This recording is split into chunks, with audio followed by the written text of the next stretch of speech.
Carte sur table. Carte sur table, prenez le rendez-vous sur Océan FM tous les dimanches à partir de 9h. Mesdames et messieurs, bonjour. Ravi de vous retrouver sur les différents canaux de diffusion des médias du groupe de presse Le Matinal. Vous êtes sur Océan FM et sur Océan Télévision Web émettant de Cotonou. Vous êtes également sur Urban FM en synchronisation depuis Parakou. Voici votre émission sociopolitique Carte sur table.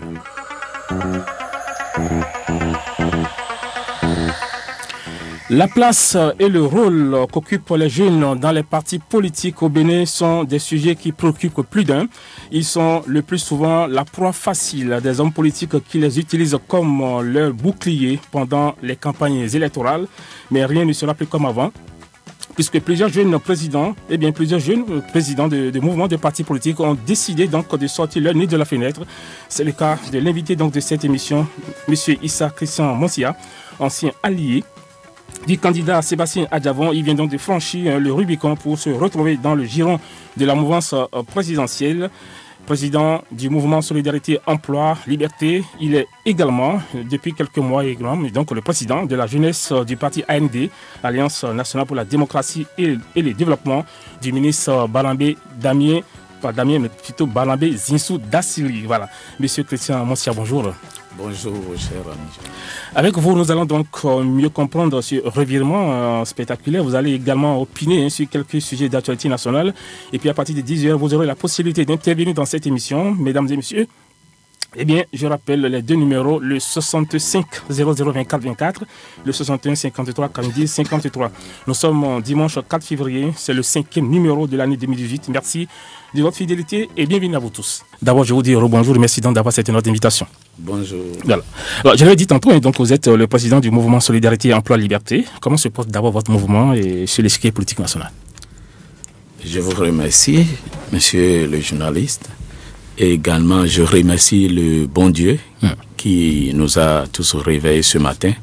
C'est lui le sage et le puissant. Et nous le louons et nous lui disons merci pour tout. C'est ça. Et le mouvement Solidarité, Emploi et Liberté, ça se porte très bien. Et au jour d'aujourd'hui, nous n'allons pas trop parler du mouvement parce que nous sommes là pour parler de beaucoup de sujets. Voilà. Tout à fait, c'est vrai. La jeunesse représente une force vive.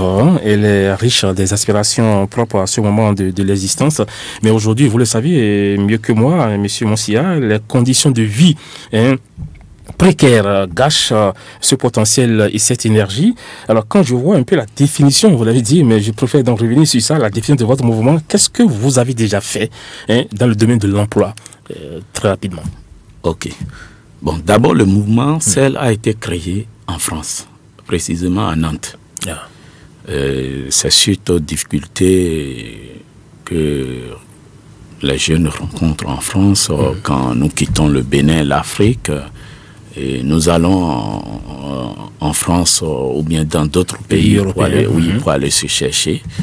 Et nous sommes obligés de rester auprès de nos frères et sœurs, etc., même des inconnus, que ce soit béninois ou d'autres pays africains. C'est ça. Et c'est suite à cette difficulté de logement, et parce que quand vous quittez le Bénin, il faut que quelqu'un vous héberge d'abord. Tout à fait. Et aussi, c'est cette personne qui va aussi vous orienter à peut-être trouver un emploi. Et parce que quand tu quittes ici, tu n'as pas les papiers français d'abord. C'est ça. Donc tu as des difficultés. Tu es d'abord sans papier et tu es pour sortir. Et même pour trouver un logement, si tu n'as pas les papiers, tu ne peux pas. Absolument. Donc d'où nous avons créé et l'ensemble des jeunes de la diaspora, nous avons créé ce mouvement pour pouvoir aider nos confrères parce que nous, on était en difficulté quand en 2008, nous on était partis en France pour aller se chercher, mais ce sont nos frères qui nous ont aidés. Mais après, quand on quittait, par exemple, la plupart des Africains, ils sont à Paris. C'est ça, voilà que nous, on devrait aller à Marseille, dans d'autres villes ou bien les provinces, etc. Donc il nous fallait des gens là-bas pour nous aider.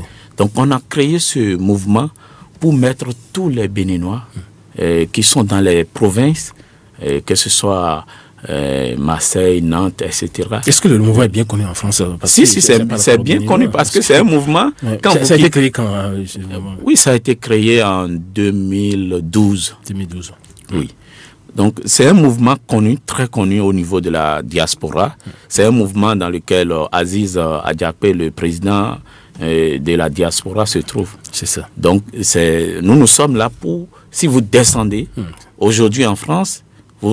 D'abord, avant votre arrivée en France, on doit vous parler de ce mouvement.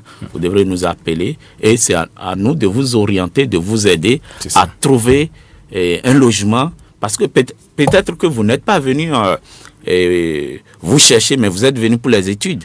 Et que vous n'êtes pas venu pour les études à Paris. Il faut aller, par exemple, à Brest, Nantes, Lille, etc. Donc, il faut des Béninois pour vous accueillir.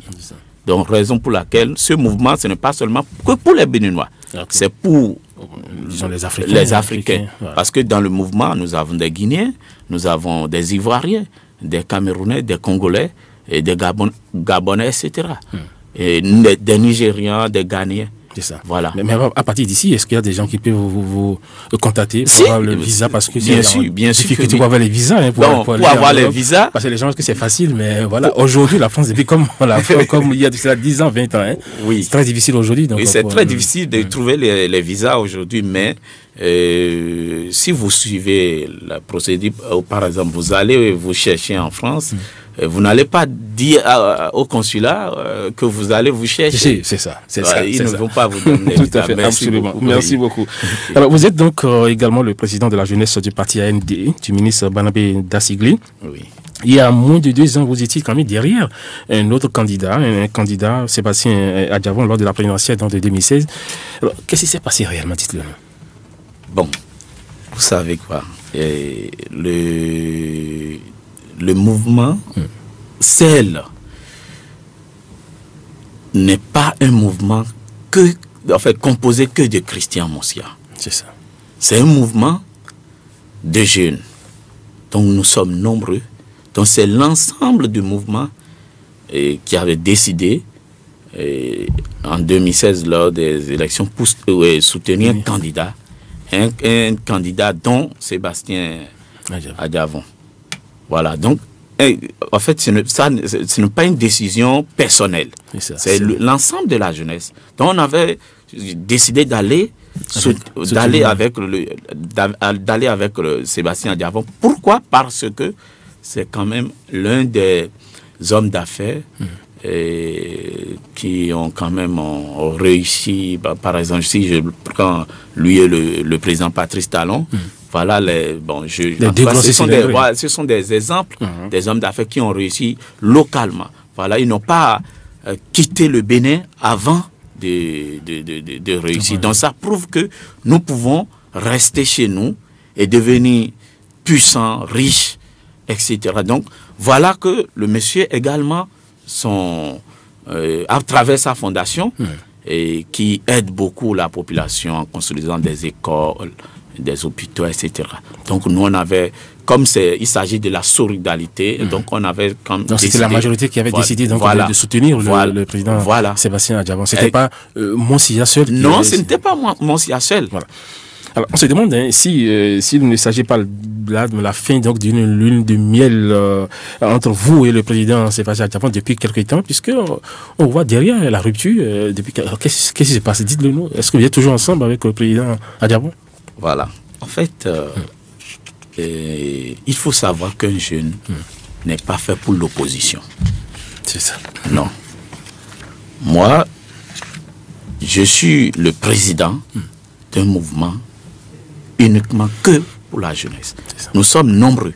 Nous sommes, disons, on dépasse plus de 10 000 jeunes.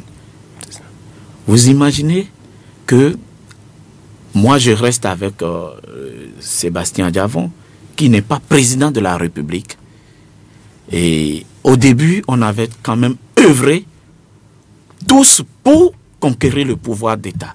Parce que c'est à travers le pouvoir exécutif que des grandes décisions se prennent pour la jeunesse. Et si nous, on va contre le président Patrice Talon, ça veut dire que on ne peut rien lui demander. Parce que tu es contre moi, alors tu ne peux pas me demander. Voilà qu'il y a aussi des milliers, même des millions de jeunes qui sont avec lui. Alors, il est obligé de satisfaire ceux-là avant de jeter un coup d'œil sur nous. Est-ce que le président Sébastien Djabon a compris par rapport à ce revirement spectaculaire? Bien sûr que oui, parce que c'est suite à des négociations, nous sommes allés le voir, on a discuté ensemble, et lui-même nous a dit non, il n'est pas président de la République, c'est Patrice Talon, le président de la République. Donc nous sommes obligés d'aller vers lui. Adjavon ne peut pas nous trouver à tous les 10 000 jeunes aujourd'hui une solution.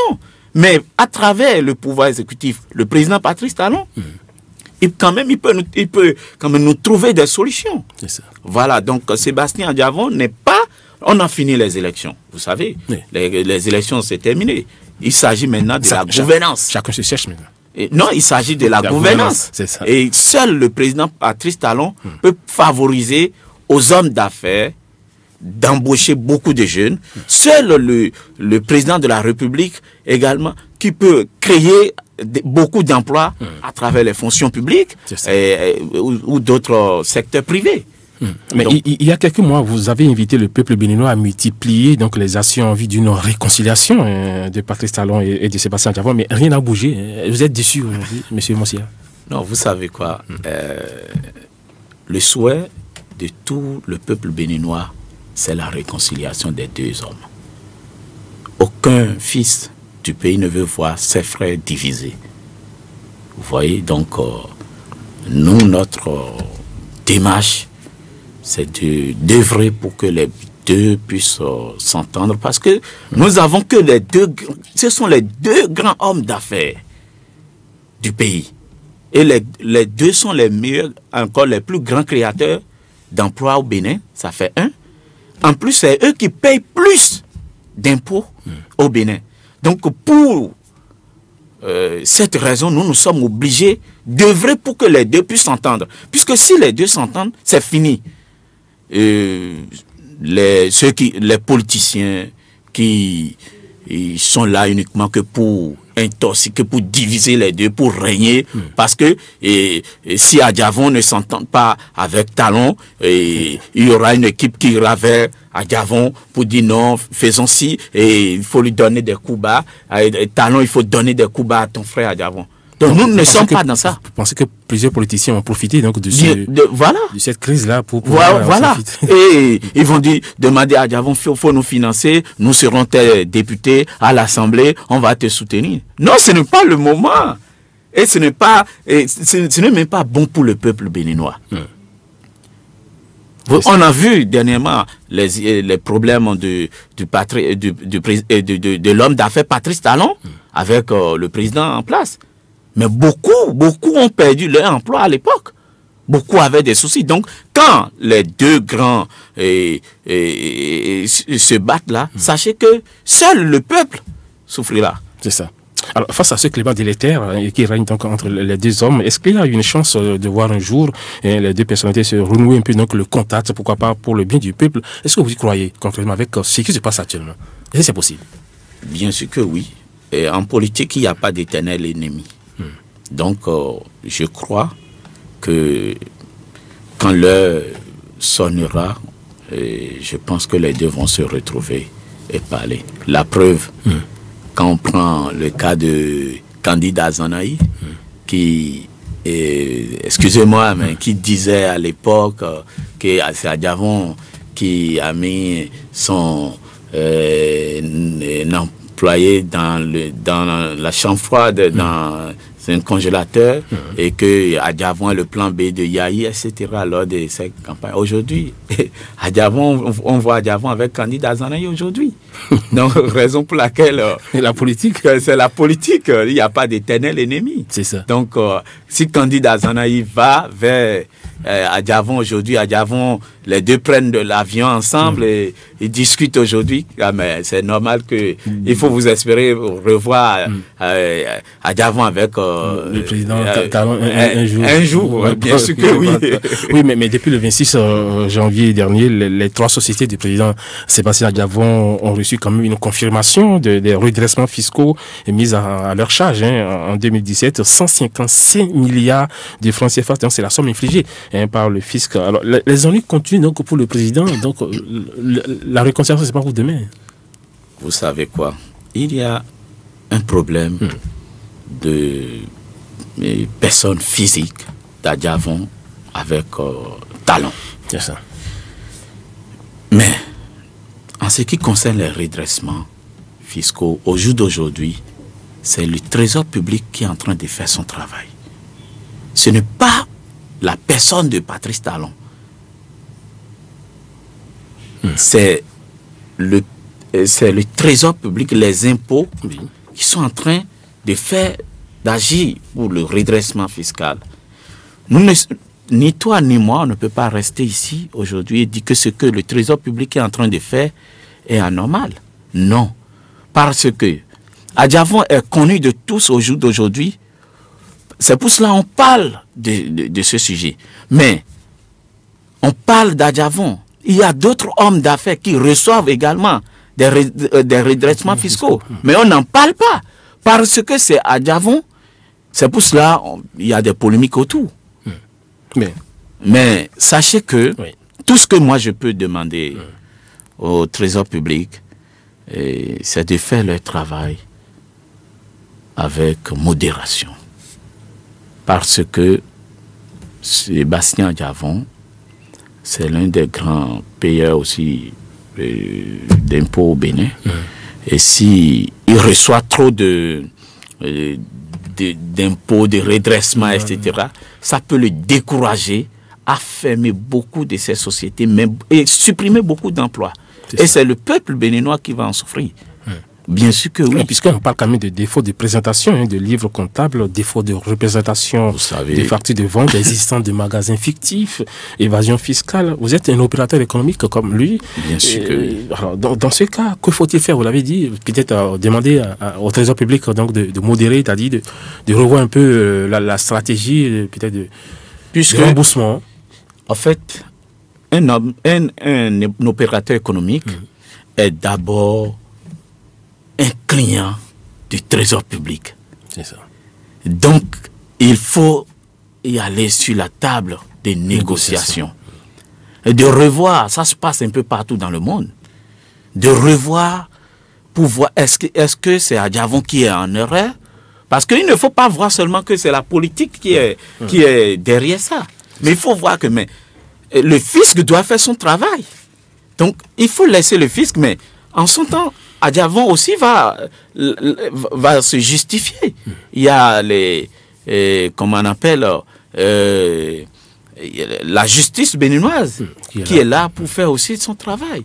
Donc, je pense que il faut laisser Sébastien Adjavon il faut laisser le fisc faire son travail, Sébastien Adjavon aussi faire son travail, parce que là, il s'agit des hommes d'affaires. Il s'agit des affaires, il ne s'agit pas de la politique. Ce n'est pas des coups politiques. Mais lui pense que c'était politique. Non, il n'est pas le seul qui reçoit des redressements fiscaux. Moi, j'en ai reçu. Mais pas autant, 155 milliards. Mais attendez, c'est compte tenu de ce que de ton chiffre d'affaires et de ce que tu gagnes. Mais si moi je ne fais pas des chiffres d'affaires des milliards pour recevoir des redressements fiscaux des milliards. Donc je sais combien de chiffres d'affaires je fais, combien je gagne. Donc je sais combien j'en ai reçu. Donc d'autres hommes d'affaires en ont reçu. Mais ils n'en parlent pas. Parce que c'est Adjavon. Donc on ne doit plus faire de redressement fiscal à Adjavon. Non, quand même. Adjavon est un opérateur économique. Si vous étiez encore avec lui, est-ce que vous allez tenir le même discours? Bien sûr que je ne suis pas ennemi d'Adjavon. Il faut comprendre qu'Adjavon et moi, on n'a aucun problème. Vous voyez toujours. Mais on se voit, on se parle. Adjavon n'est pas mon ennemi, je ne suis pas son ennemi. C'est juste Vous savez quoi? Au Bénin, il faut comprendre une chose. Adjavon était candidat aux élections présidentielles. Les élections sont terminées. Adjavon, peut-être, a eu un problème personnel avec le président de la République. Cela ne veut pas dire que Christian Monsia et tous les jeunes qui ont soutenu Adjavon doivent avoir le même problème. Non. C'est ça. Adjavon était un candidat et Adjavon est également un soutien à talent. Tout à fait. C'est Adjavon qui nous a tous également dit, mais soutenez le président Patrice Talon lors du deuxième tour. Mais que subitement, les choses ont changé. Il y a eu... mais si ça a changé, je vous ai dit que, en fait, il faut quand même un peu de patience. Et ce qui s'est passé avec l'histoire de cocaïne, etc., je pense que c'est juste un problème d'impatience au niveau d'Adjavon. Parce que... vous pensez qu'il s'est précipité pour aller devant la presse pour parler? Voilà, en fait, il ne devrait pas faire cela. Et moi, je lui ai notifié cela. Pour dire non, mais monsieur le président, vous ne devriez pas faire ça. Il faut laisser la justice faire son travail. Parce qu'il a quand même tenu des propos que le président... Nous sommes dans les négociations. Nous sommes dans les négociations pour la réconciliation, mais on a appris beaucoup de choses. Parce que le président Patrice Talon n'était pas au Bénin. Il était même en voyage pour l'Arabie Saoudite.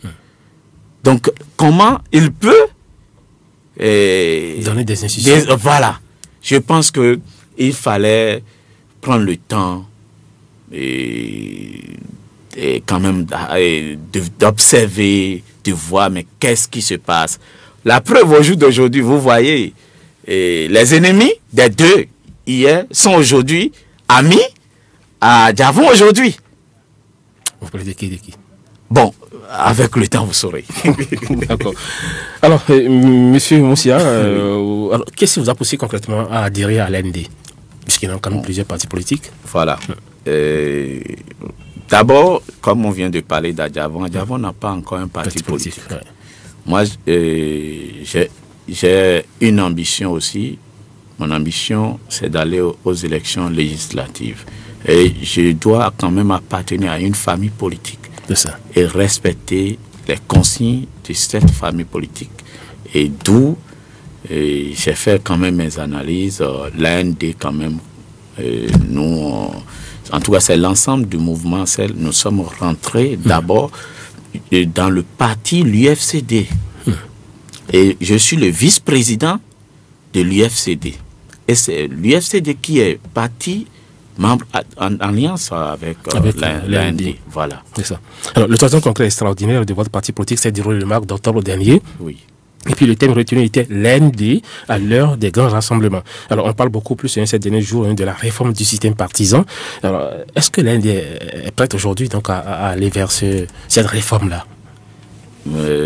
Oui, bien sûr que oui. En tout cas, les négociations sont en cours. Et je sais que l'AND, c'est quand même l'un des grands partis politiques, une des grandes alliances. Parce que l'AND quand même compte au moins 6 députés. Donc ce n'est pas petit. Ils sont toujours là, les 6 députés? Bon, je sais que il y a 4 qui sont là et 2 autres sont les 2 autres sont en négociation pour revenir. Ah oui, pour revenir. Bien sûr que oui.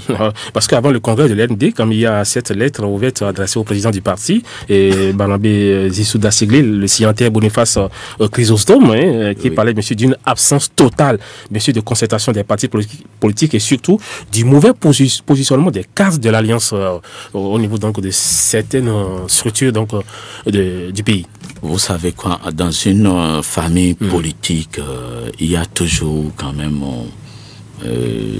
des doléances, mais tout ce que moi je demande c'est juste la patience, et il faut comprendre que l'AND est la seule alliance qui a soutenu le président Patrice Talon, et que lors des élections, et l'AND ne peut pas satisfaire tout le monde au même moment. Et le ministre Dassigli est le président de l'AND. Et donc, il faut que vous compreniez que ça, c'est un problème de notre famille politique. Ça nous concerne, c'est un problème interne. Donc, pour le moment, je ne peux pas en parler. Parce que Chrysostome, il est toujours membre de l'AND. C'est ça. Il n'a pas démissionné. Il est toujours membre. Donc, c'est un problème. C'est un débat démocratique au sein du parti, c'est voilà. Ça. Donc, pour le moment, on ne peut rien dire. Sinon, l'AND se porte très bien. Vous êtes donc candidat à l'élection législative de 2019 qui pointe déjà. Est-ce que vous avez les coudées franches pour pouvoir gagner ces élections-là? Et ce sera où? À Cotonou ou dans la 6e circonscription électorale? Non, je sais que dans la 6e, quand même, l'AND, c'est la plus grande alliance là-bas, et l'AND est fort. Bon, moi, je suis de Cotonou. Vous allez faire face donc Donc, je suis avec la jeunesse de Cotonou. Et la jeunesse de Cotonou, c'est elle-même qui me réclame. Ah oui. Donc, je suis obligé d'être candidat, de répondre à cet appel de la jeunesse de la 16e circonscription électorale de Cotonou. Voilà. Déjà, l'AND, qui, il faut le reconnaître, a quand même un ministre au sein du gouvernement, le ministre Dassigli. Oui. Est-ce que vous profitez sincèrement, monsieur, donc, de cette place du ministre pour mieux positionner, monsieur, les jeunes? Est-ce que c'est fait? Ça, c'est fait. Parce que, raison pour laquelle je vous ai dit que nous, on ne peut pas faire de l'opposition. Parce que si on va contre le président de la République, c'est que nous sommes allés également contre notre intérêt. C'est ça. Donc nous sommes en train de lutter. C'est vrai qu'on ne peut pas trouver d'emploi tout de suite à tout le monde. Mais le peu est en train d'être fait. Le ministre Dassigli est en train de beaucoup faire pour nous. L'AND s'est prononcé sur l'affaire Glodjibé. Vous savez, le gouvernement a consacré 10 milliards au profit du dédommagement des présumés propriétaires dans le cadre de la construction de l'aéroport de Glodjibé. Il y a eu, vous le savez, des mécontentements face au prix proposé par le gouvernement. Alors, votre point de vue sur le sujet, M. Monsia? Bon, vous savez quoi, en ce qui concerne l'histoire de Glodjibé, ce n'est pas un problème compliqué. Parce que les terrains, avant de fixer un prix pour un terrain, sachez que il y a une loi foncière qui dit ceci. Quand l'État donne, en tout cas, donne l'ordre de construire, par exemple, un hôpital ou bien une école quelque part, c'est que à partir de cet instant, la zone, il y a un montant qui a été fixé, par exemple, par mètre carré. Et que c'est à partir de l'année. C'est pas mais l'année à laquelle la zone sera exploitée, non. C'est à partir, par exemple, la zone de Glodjibé. C'était en 2006 que le montant, par exemple, par mètre carré, 75 francs. Oui, a été, en tout cas, a été fixé. Et à partir de cet instant, le peuple béninois, avec, par exemple, il y a beaucoup de ces autorités qui, en tout cas, qui sont prêtes pour manipuler le peuple à tout moment, ou bien pour profiter de manière abusive en tout cas, des intérêts de la population. Voilà. En fait, qu'est-ce qui se passe? Quand cette zone, en 2006, le montant a été fixé, par exemple, de 30, en tout cas, combien de 75 par exemple, 75 francs. Sachez que c'était en 2006. Et que, quand c'est lancé, les gens, la population, en tout cas, d'autres personnes se lèvent pour commencer par aller acheter et inciter la population à aller acheter. pour dire que le gouvernement va nous dédommager en son temps. Et quand c'est comme ça, et qu'en 2018, aujourd'hui, quand on veut, par exemple, dédommager les gens, l'État doit tenir compte le montant fixé en 2006 et non le montant de 2018. C'est ça. Ah ben, les gens ne comprennent pas ça comme ça. Non, mais en fait, c'est comme ça, c'est la loi qui le dit, ce n'est pas nous. C'est la loi. Il faut sensibiliser la population par rapport à ça. Mais il faut sensibiliser la population. Il faut aussi faire comprendre à la population quand quelqu'un vient vous dire venez acheter ici parce qu'on veut construire l'aéroport. Oui, que bon, donc ils vont nous dédommager et ils vont vous dédommager en son temps. Si tu achètes ça aujourd'hui à 75 francs, demain tu vas revendre ça à 50 000 francs. Ça, c'est du mensonge, c'est du mytho. Pourquoi je dis ça, cela? Parce que ils profitent de la naïveté de la population pour leur vendre des terrains chers et la population espère maintenant en retour que le terrain qui coûtait 75 francs par exemple, qu'ils vont revendre ça à l'État béninois par exemple à 2000 francs. Alors que il y a un montant qui a été déjà fixé. C'est ça. En tout cas, depuis la prise de la décision, que cette zone sera une zone dans laquelle on va construire l'aéroport. Donc, nous avons fixé un montant de 75 francs. 75 francs, même si c'est en 2018, maintenant que l'État veut dédommager les gens, l'État doit tenir compte de montants fixés en 2006 et non de montants auxquels ils sont en train de vendre maintenant. Voilà. Maintenant, on a vu quand même que l'AND a pris le devant des choses. On a vu le ministre Dassigli qui a sorti un communiqué pour apaiser, bien sûr, l'attention des populations. C'est une sorte de pré-campagne qui ne dit pas son nom, c'est ça? Non. Vous savez, le ministre Dassigli, d'abord, c'est un sage. Et il est aussi de la localité, de la zone de Calaville et du Serre. Donc, en plus, c'est le ministre de la décentralisation. Ce qu'il a fait, c'est de ne pas laisser la population, en tout cas, sans dire quelque chose, sans faire quelque chose. Donc, en tout cas, c'est bien ce qu'il a fait, quoi. C'est une très bonne action. Ça ne s'agit pas de pré-campagne. Voilà. D'accord. Alors, par un décret en date du 13 décembre 2017, le président Baptiste Talon a fixé les rémunérations des cadres des ministères. Un directeur de cabinet gagne désormais 2 300 000 francs CFA et un secrétaire général, par exemple, 2 200 000 francs CFA. Alors, quelles sont, selon vous, les raisons qui justifient cette augmentation de salaire de ces cadres-là? Ok. Il faut saluer le courage du président Patrice Talon.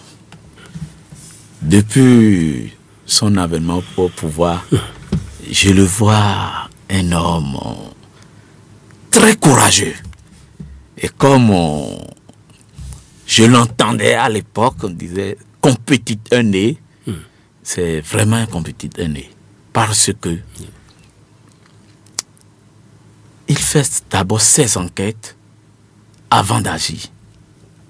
Il ne prend pas des décisions sur un coup de tête. Non. C'est pour cela qu'il ne parle pas beaucoup. Et quelqu'un qui parle beaucoup ne dit plus rien de bon. Ah bon? Bien sûr que oui. Regardez ce qui se passe au jour d'aujourd'hui. Oui. On dit un décès gagne 2 300 000. Vous savez, avant, un décès pouvait gagner, avant le président Patrice, un décès gagnait peut-être 100 000 francs. Mais les frais d'émission, les primes, dépassent même le salaire. Dépassent même 5 millions. Parce qu'au jour d'aujourd'hui, on a fixé un salaire. Tu gagnes 2 300 000, tu n'as plus de primes de téléphone, de logement, de carburant. Non, tu n'as plus rien de cela. Tu dépenses de ton salaire. Alors qu'avant, on voyait les tickets valaient, qui circulaient, même ils revendaient, ils en donnaient. Et on voyait même des gens qui n'allaient pas en mission, mais qui mentionnaient qu'ils étaient en mission et qui gagnait, parce que l'argent... Il se retrouve dans un hôtel de la place. Bien sûr que l'argent, les primes, le montant des primes dépasse, disons, 100 fois même le salaire que le mec perçoit. Alors, donc, il a d'abord fait ses enquêtes, il sait maintenant d'où se situe le problème, raison pour laquelle il a dit, bon, ok, on va mieux vous payer, mais vous n'aurez plus ces avantages-là. C'est comme un agent de sécurité qui gagne 50 000 francs. Mais est-ce qu'il a les primes de carburation? Rien. Non, il n'a rien de cela. Donc, voilà. Donc, c'est une décision qu'il faut saluer. Et merci beaucoup au président Patrice Talon.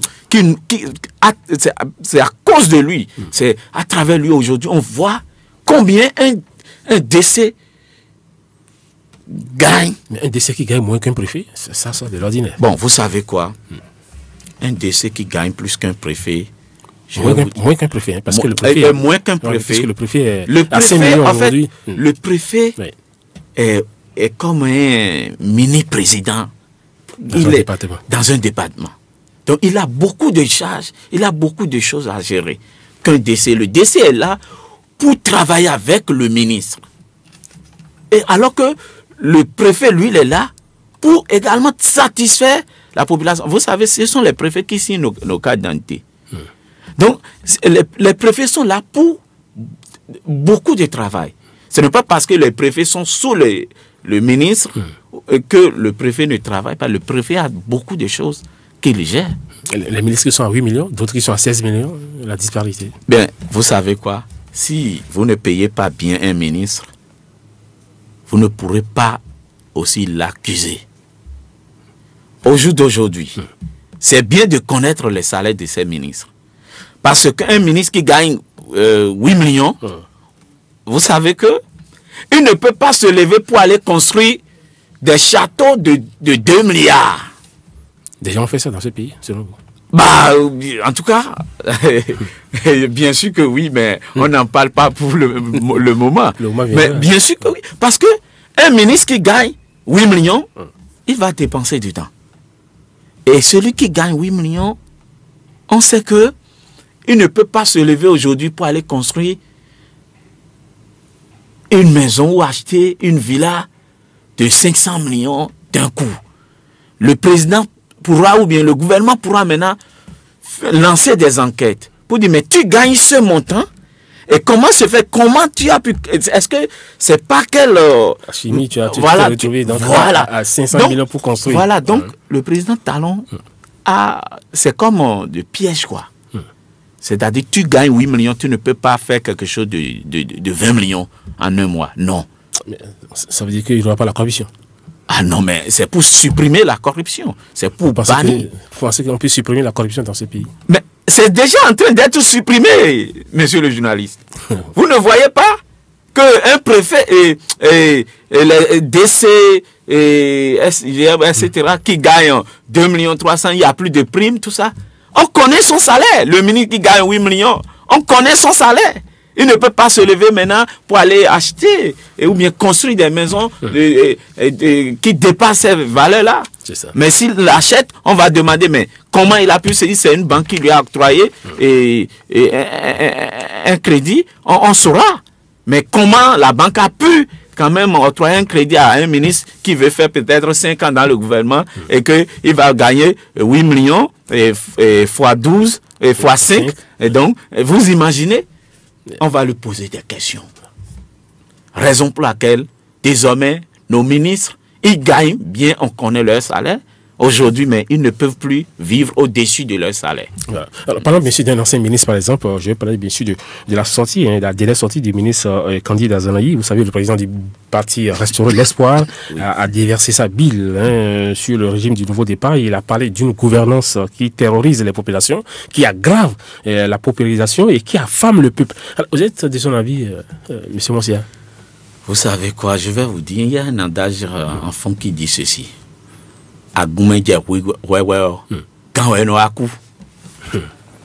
Je suis en train de parler à mon dévancier Candide Azanahi. Et c'est quelqu'un que il en a tellement fait un peu de trop, jusqu'à ce qu'aujourd'hui, il n'a plus de valeur. Pour vous, il n'a plus de valeur? Non. Candide Azanaï en a déjà trop fait. Avec Soglo, le président Nicéphore Soglo, avec le président Kérékou, Soglo, Yahi, et maintenant avec le président Patrice Talon. Mais c'est lui, la fois dernière, vous l'aviez vu, non? À la télé, partout, c'est Candide Azanaï qui nous a quand même vendu le président... que le produit était bon. Patrice Talon, que le produit était bon. Mais il a fait là maintenant une preuve d'impatience et d'opportuniste. Ah oui.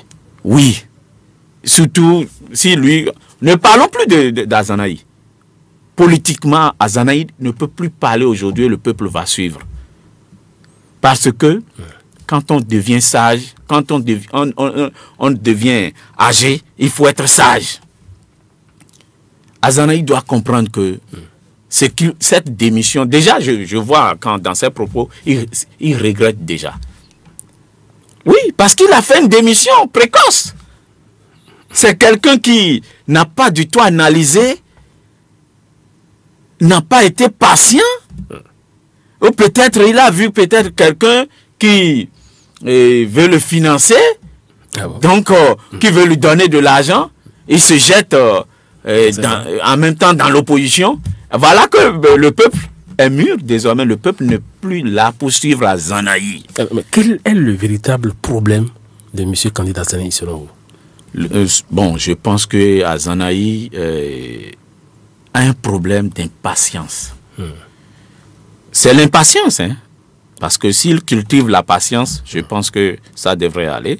Et Azanaï est trop, en fait, opportuniste, quoi, gourmand, quoi. Il veut tout gagner seul. Il est aujourd'hui bien au côté, bien sûr, de plusieurs ténors au niveau de l'opposition. Vous savez quoi? Les ténors même dont vous parlez se méfient de lui. Plus personne ne veut maintenant. Demandez-le. Si vous voulez inviter-le. Je défie quiconque qui viendra dire qu'il veut mettre Azanaï encore tête de liste sur son parti ou sur une alliance. Et si ça... Tout le monde se méfie de lui. Ah oui? Bien sûr que oui. Bon, et désormais, Azanaï n'a plus le droit de parler. Il doit se taire, laisser le jeune, l'honorable Guy Mitokwe, évoluer dans la politique. Parce qu'il s'agit de la jeunesse. C'est l'heure de la jeunesse a sonné. Alors, vous êtes jeune, Guy Mitokwe est également jeune. Voilà, donc je préférais... Oui, parce qu'on l'a vu à l'Assemblée nationale. Je préférais que Guy Mitokwe aille à l'Assemblée encore et qu'on aille ensemble pour défendre la cause de la jeunesse que de soutenir encore un tel Azanaï. Vous pensez que Guy Mitokwe soutient aujourd'hui la jeunesse à l'Assemblée nationale? Bon, Guy Mitokwe aujourd'hui, c'est à travers Azanaï qu'il est là au jour d'aujourd'hui. Oui. Et Azanaï aujourd'hui, peut-être est en train de le manipuler un peu comme il veut. Mais sachez que le jeune finira par lâcher Azanaï. Tôt ou tard, vous êtes là. Comment vous le faites? Mais parce que quand tu en fais un peu de trop, les gens ne te suivent plus. Aujourd'hui, la population, plus personne ne veut plus entendre parler d'Azanaï. Azanaï n'a plus de droit de parler, il doit se taire. Et il doit se taire en tout cas, il doit se taire qu'en 2021. C'est après 2021 qu'il peut parler? Qu'il peut parler. Et parce qu'il faut faire le bilan. Il faut faire le bilan. Et que, vous savez quoi, tu prends quelqu'un, tu lui commandes quelque chose pour une semaine. Et que au bout de 2 jours, tu commences par déjà dire que toi, tu ne peux pas nous apporter le résultat qu'il faut. Alors que il lui faut 1 semaine pour t'apporter un résultat positif ou négatif. C'est après le résultat que tu pourras le juger. Ouais. Donc le peuple est là pour aviser en son temps. Ce n'est pas Azanaï qui a démissionné de manière précoce du gouvernement. Vous imaginez au bout de combien de mois? Même pas 1 an de gouvernance. Alors, M. Bossia, c'est vrai que le pays vit depuis quelque temps une tension sociale entretenue par les centrales et confédérations et syndicales. Et nous allons réécouter très rapidement, bien sûr, donc, M. Noël Chadaré, qui est le président, pas le secrétaire général de la Confédération des organisations syndicales indépendantes du Bénin. Suivez. Il y a des points essentiels. L'augmentation des salaires, c'est le point suivant. L'augmentation du point indiciaire, du SMIC, la hiérarchisation des salaires. Donc c'est des points qui nous tiennent à cœur. Et il y a aussi un autre point sur le statut particulier des enseignants, un quatrième point sur sur la situation dans le secteur de la santé, le niveau d'exécution du protocole d'accord qui a été signé avec le chef d'État. Donc des sujets qui vraiment n'ont pas été abordés, qui seront abordés le vendredi prochain. Donc voilà ce que je peux dire pour l'essentiel. Et je suis rentré, comme je suis sorti, on peut dire que on n'est pas loin de rester à la case de départ. Voilà. Donc, vous venez donc de suivre le secrétaire général de la COSI Bénin, M. Noël Chadaré. Il a parlé, M. de l'augmentation des salaires du SMIC qui est toujours à 40 000 francs. Qu'est-ce que 40 000 francs peut faire pour un jeune à Cotonou, par exemple?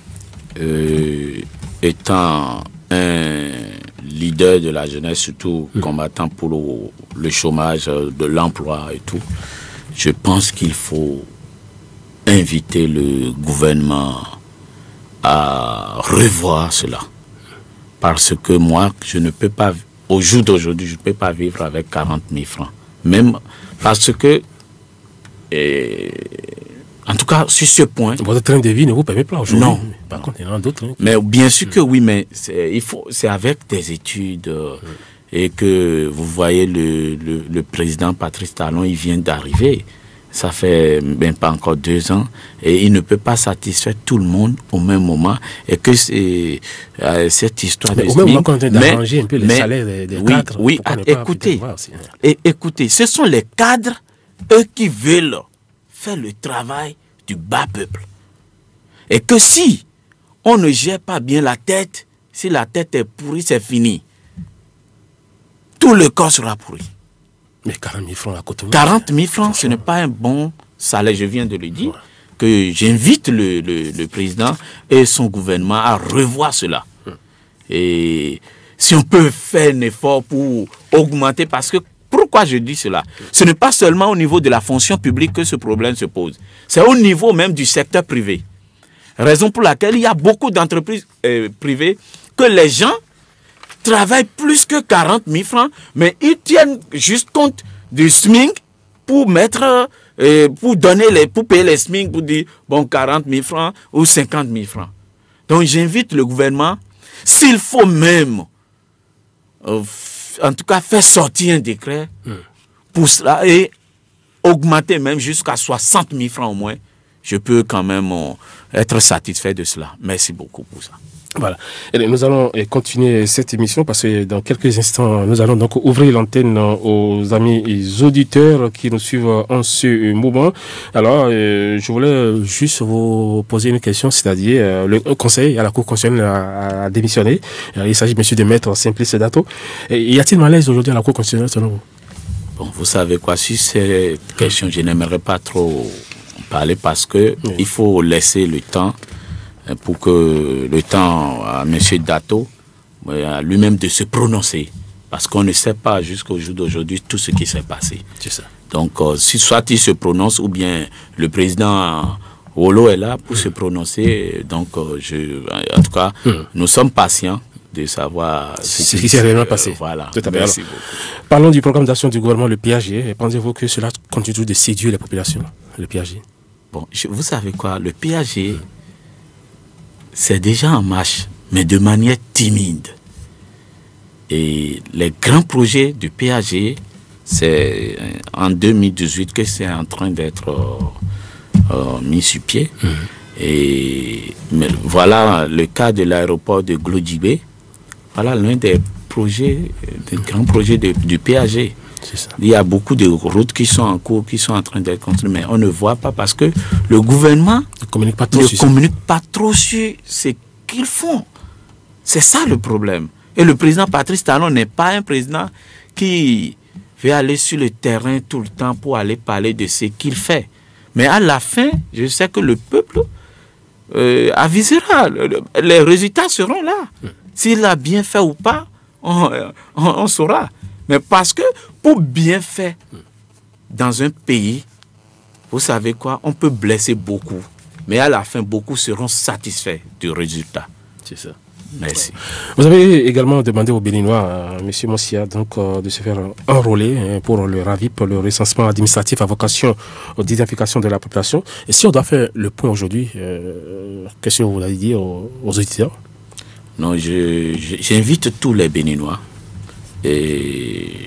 à aller se faire enrôler, comme moi je l'ai fait déjà, parce que c'est un outil de développement. Le RAVIP est un outil de développement.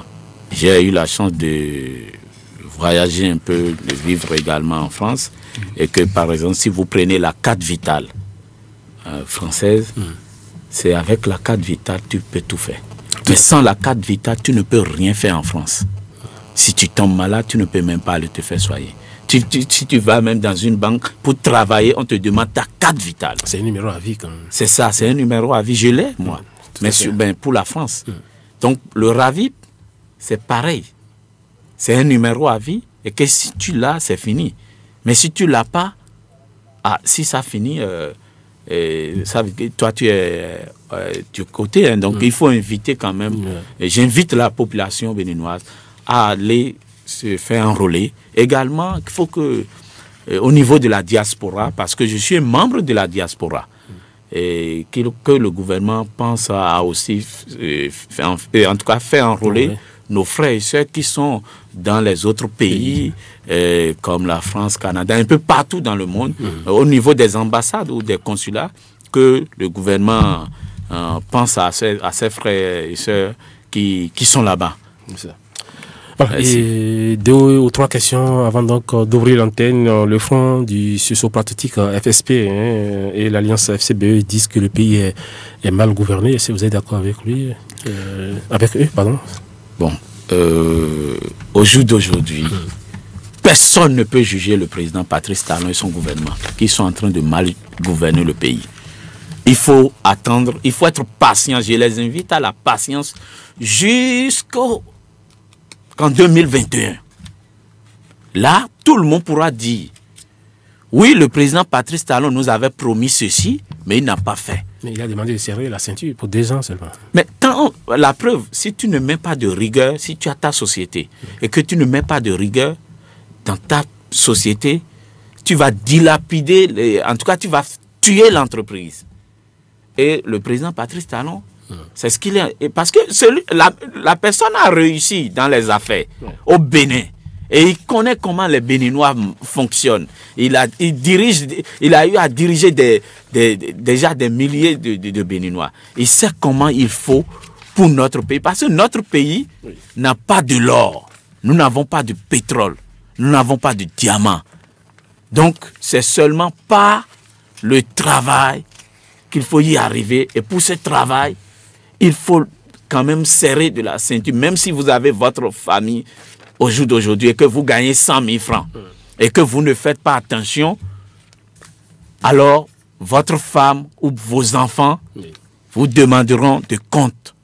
Raison pour laquelle c'est vous, le chef de famille, qui doit quand même serrer la ceinture et les inviter à serrer la ceinture. Merci beaucoup. Oui. Et un mot sur l'arrêté du ministre Kakumoyo concernant la tenue vestimentaire et l'usage du téléphone portable en milieu scolaire. Est-ce que vous êtes d'accord avec lui? Oui, en tout cas, cela ne se passe pas seulement uniquement qu'au Bénin, même en France. Tu ne peux pas amener de portable à l'école. Et vous savez, quand on parle aujourd'hui que les élèves tombent enceintes, etc. Près de 3 000, 4 000 oui, élèves filles. Vous imaginez exactement. C'est dur aussi quand les filles qui portent des tenues, qui séduisent leurs collègues ou leurs camarades ou bien leurs professeurs. Donc, il y a des professeurs qui ne peuvent pas résister à ça. Alors que quand tu es bien habillé, Et en fait, tu as mis quand même de limites à ces choses-là. Raison pour laquelle c'est, en tout cas, c'est pour moi et pour le peuple d'ailleurs, pour les jeunes, mes jeunes sœurs, surtout, c'est une très bonne décision. Et quelqu'un qui ramène de portable à l'école aujourd'hui, on sait qu'il ne peut plus suivre les cours, il ne peut plus travailler parce que les WhatsApp, les groupes de Facebook, tout ça fait que même quand tu vas au bureau, tu ne travailles plus. Cela m'arrive à moi. Même qui je suis ici, quand je rentre dans mon bureau et que c'est le portable. Non, raison pour laquelle des fois je mets le portable sur mode avion ou bien des fois je laisse ça dans mon véhicule. Et des gens appellent pour dire bon, c'est ça en fait. Ils n'arrivent plus à m'avoir, mais je suis obligé de fonctionner comme ça pour mieux travailler. Tout à fait. Monsieur Christian Mossia, président du mouvement Solidarité, Emploi, Liberté, président de la jeunesse du parti AND, Alliance nationale pour la démocratie et le développement, du ministre Banambé Zinsou Dassigli. Il y a monsieur Antoine qui a justement parlé du président Talon, des décisions courageuses, de la normocommunication, voilà, donc un certain nombre de sujets. Et il y a monsieur Sébastien également qui a parlé de l'AND pour qui. Donc voilà, il y a plusieurs sujets qui ont été abordés par les auditeurs. Nous allons vous permettre donc de répondre à toutes ces préoccupations, monsieur Christian Mossia. Et avant donc d'accueillir Chrisbel Moncho pour faire la synthèse donc de cette émission. Alors monsieur Christian Mossia, voilà, on va démarrer par monsieur Antoine qui parle bien des décisions courageuses de la normocommunication. Puisque vous avez évoqué ça tout à l'heure, hein, la normocommunication, vous demandez donc voilà, à la communication donc d'intensifier un peu donc, le boulot pour permettre au chef de l'État d'avoir quand même une certaine visibilité, ou bien plutôt d'avoir une certaine visibilité sur les activités du chef de l'État. Bon, en fait, vous savez, chaque président vient avec, en tout cas, son système. Et, en tout cas, la manière de gouverner du président Yahi Boni, elle est différente de celle de Soglo. Celle de Soglo, elle est différente de celle de Kérékou. Donc je pense que c'est pareil pour le président Patrice Talon. Donc en son temps, peut-être, il est en train de préparer quelque chose et il viendra nous présenter son bilan en 2021, c'est tout. L'AND est pour qui? C'est pour Koulé ou bien l'AND à reconnaître officiellement, c'est l'AND du ministre Banambé Dassigli, qui a été reconnu par les autorités compétentes. Donc, il n'y a pas d'autres personnes qui a demandé à ceux qui se présentent aujourd'hui et qui se disent... Qui font des discours. Demandez-leur les documents officiels, de nous apporter les preuves. Donc, ils n'ont, en fait, et vous savez, dans la vie, c'est comme ça. Ils n'ont aucun document qui atteste qu'ils font partie de l'AND. Et nous, on ne les reconnaît pas, on ne les voit pas. Vous voyez, ils n'ont aucun document. Donc, si vous voulez, je vais vous apporter tous les documents ici, toutes les preuves. De toute façon, nous avons quand même ils n'ont qu'à apporter leurs preuves. L'intérieur par rapport à ce sujet. Voilà. Alors, il y a Glodjigbe, c'est la loi de quelle année concrètement? Parce qu'il y a un auditeur qui a voulu savoir un peu plus. Vous savez, en fait, c'est depuis 40 ans que la zone a été déclarée zone d'utilité publique. C'est ça. Donc, ce n'est pas un truc d'aujourd'hui. Et que, bon, vous savez, ce sont il faut aussi aller vers les autorités, et en tout cas locales, au niveau les CA, comme les chefs quartiers ou les chefs villages. Donc, c'est vrai ceux qui ont dit de s'en prendre à eux, oui, mais ça fait déjà plus de 40 ans. disons, cela a à peine, disons, 40 ans déjà. Donc ce n'est pas un truc d'aujourd'hui qui date d'aujourd'hui. Alors Moussa Fataï parle bien sûr du PAG pour les artisans, il parle également de la jeunesse, voilà, parce que lui, sans doute, il a un peu plus de 40 ans, donc il ne peut plus bénéficier du fonds FNPEJ. Alors, donc, il dit, qu'est-ce qu'il faut faire concrètement pour aider donc, les artisans? Et il intervient également par rapport à Glodjibé, il dit d'interpeller plutôt les CA et les mairies et non les populations. Bon, en fait, pour le budget de 2018, la part belle a été réservée aux artisans. Donc, il faut être patient. Ce n'est pas seulement au niveau... Ce n'est pas seulement la jeunesse, ou bien ce n'est pas seulement les jeunes qui ont quand même ce souci. Ou bien ce n'est pas seulement lui seul, ou bien... Non, en tout cas, FNPEJ, c'est fait pour quand même la jeunesse. Mais la jeunesse, c'est moins de 40 ans. Bon, si quelqu'un de 40 ans se voit quand même jeune de moins de 40 ans, eh ben, on l'accepte. S'il a plus de 40 ans, il faut aller voir qui?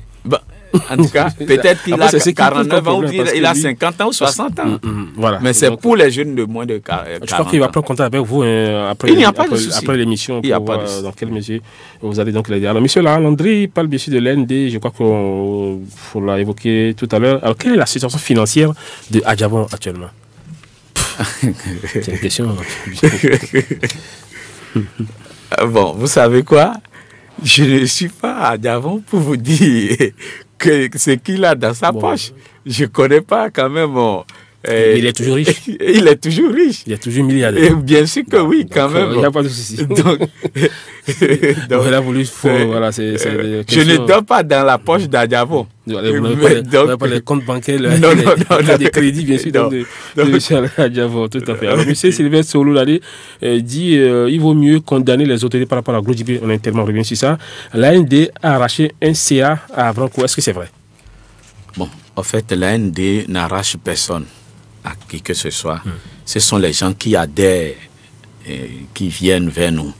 Parce que l'AND, c'est une grande alliance. Et l'AND, c'est une alliance qui veut faire qui est en train de faire la promotion de la jeunesse. C'est tout. Donc le CA est venu vers vous seulement? Si le CA est venu, on ne va pas le renvoyer. Même vous aussi, si vous venez vers nous, on ne va pas vous renvoyer. Parce que c'est quand même... C'est politique, oui, le 1 a sa valeur, le chiffre 1 a sa valeur, c'est ça? Bien sûr que oui. Donc on n'a aucun problème avec le PRD, parce le PRD ou bien avec qui que ce soit. Hein. Nous, ça se passe très bien. Nous ne sommes pas allés voir quelqu'un pour dire mais venez vers nous. Non. Il vient spontanément. Mais la preuve, l'AND ne m'a pas appelé, ne m'a pas envoyé d'invitation. C'est moi-même, je suis allé vers l'AND. C'est comme ça. Donc personne ne m'a arraché. Donc on va dire que le fait que je suis allé vers l'AND, que l'AND m'a arraché d'Adjavon, ce n'est pas ça. Je viens de vous expliquer. Tout à fait. Merci. Alors, le dernier intervenant, c'est M. Emmanuel Avlessi. Il dit de diminuer les salaires des cadres et d'augmenter les salaires des pauvres. Voilà. Est-ce que c'est une doléance Donc c'est pas nous. En fait, le problème est que je viens d'expliquer ici que c'est vrai, c'est un travail, mais augmenter même 5 000 francs à un individu. Vous imaginez le nombre de fonctionnaires que compte le gouvernement? Et maintenant, ceux qui travaillent, qui sont à la tête, s'ils ne sont pas bien payés, donc on ne finira jamais avec la corruption. C'est ça. Il vaut mieux les payer ce qu'il leur faut pour qu'ils puissent mieux travailler pour le bas peuple. C'est ça. Merci beaucoup, Monsieur Christian Mossia. Je vais revenir à vous tout à l'heure pour le mot de la fin. Donc, avant de quitter ce studio, le temps d'accueillir vient de faire son entrée fracassante dans ce studio. Chrisbel Mocho de la rédaction pour nous faire le résumé de cette émission. Chrisbel Mocho, bonjour. Bonjour Hospice et bonjour à nos chers amis auditeurs. Oui, allez-y. Monsieur Monsia a débuté ses propos en rappelant l'origine du mouvement Solidarité Emploi Liberté. Son mouvement a vu le jour en 2012 à Nantes, une commune de la République française. Suite aux différentes difficultés auxquelles les jeunes de la diaspora sont confrontés en matière de logement et de papier. Une fois encore au pays et notamment lors des élections présidentielles dernières, le mouvement a jeté son dévolu sur Sébastien Adjavon. Pourquoi ce choix? Il nous explique qu'à travers sa fondation, Sébastien Adjavon aidait beaucoup les jeunes et la population. L'invité nous confirme que suite à leur échec, ils se sont ralliés au président Patrice Talon avec l'accord de leur leader Sébastien Adjavon. Le mouvement œuvre néanmoins au renouvellement et au rayonnement des relations entre l'opérateur économique Sébastien Adjavon et le président Patrice Talon, leur choix actuel. En politique, il n'y a pas d'éternel ennemi, poursuit-il, d'où nous pouvons espérer retrouver le sourire des deux hommes d'affaires. Concernant le redressement fiscal que subit Sébastien Adjavon, Christian Issa Monsia soutient que le Trésor public ne fait que son travail et demande à l'institution de faire leur travail avec modération. Restons toujours dans le cadre des mouvements politiques pour parler de l'AND du ministre Barnabé Dassigli. L'invité de 4 sur table affirme que Sébastien n'a pas encore de parti et son désir de participer aux élections législatives prochaines l'ont poussé à adhérer à l'AND qui reste une grande alliance sur l'échiquier politique national. Il ne s'est pas arrêté là ce matin, il poursuit avec l'affaire Glodjigbe. Il nous explique que dès lors que l'État donne l'ordre de construire par exemple une école dans une localité, à partir de cet instant, les populations se ruent à acheter des parcelles dans ces mêmes localités pour être dédommagées en son temps. Selon lui, c'est une pratique à décourager à travers une bonne sensibilisation, car le dédommagement ne tiendra pas compte du montant présent, mais plutôt du montant fixé l'année datant de l'ordre donné par l'exécutif. Il a également déploré le comportement de l'ex-ministre Candide Azanaï, qui selon lui a fait preuve d'impatience, et il ajoute que politiquement ce dernier n'a plus de crédibilité. Il n'a pas seulement déploré, il a pour finir salué et encouragé l'arrêté du ministre Capo Maouan sur la tenue vestimentaire. À dimanche prochain. Merci Chris Belmocho, vous êtes bien habillé puisque voilà, c'est ça. Merci. Voilà, donc c'est pas le vestimentaire dans les écoles. Monsieur Monsia, c'est la fin donc, de cette émission. Vous avez 30 secondes pour votre mot de la fin. Non, j'invite le peuple béninois à la patience jusqu'à la fin du mandat pour aviser le résultat du président Patrice Talon. Merci. Voilà, mais tout est bien qui finit bien, mesdames et messieurs. C'est donc la fin de cette émission. 4 sur table était en studio monsieur Issa Christian Monsia, président du mouvement Solidarité, Emploi, Liberté, président de la jeunesse du parti ND du ministre Barnabé Dassigli. Merci d'avoir été là. Merci. Voilà. Eh bien, merci donc à Pateno Gomez et à toute son équipe du côté de Parakou. Ici à Cotonou, la mise en onde est assurée par Rock Bouton Redo. Et bien vous qui nous regardez à la télévision aussi en TV web, c'est grâce à la caméra de Semiat Yessoufou. Et bien le résumé rapide de cette émission portait la griffe de Chris Belmocho. Et puis Léonce Adjibi, et bien sûr, représentait le quotidien, le matinal de l'autre côté de la baie vitrée. Avant donc de vous quitter, sachez que l'échec, eh bien, est seulement l'opportunité de recommencer d'une façon plus intelligente. Eh bien, toutes mes excuses pour la qualité de ma voix, un peu souffrant, mais ça va venir. C'est bien sûr comme ça qu'on, bien sûr, on anime cette émission, mais j'espère vous retrouver en très bonne forme dimanche prochain avec le même plaisir. Passez un bon dimanche, au revoir.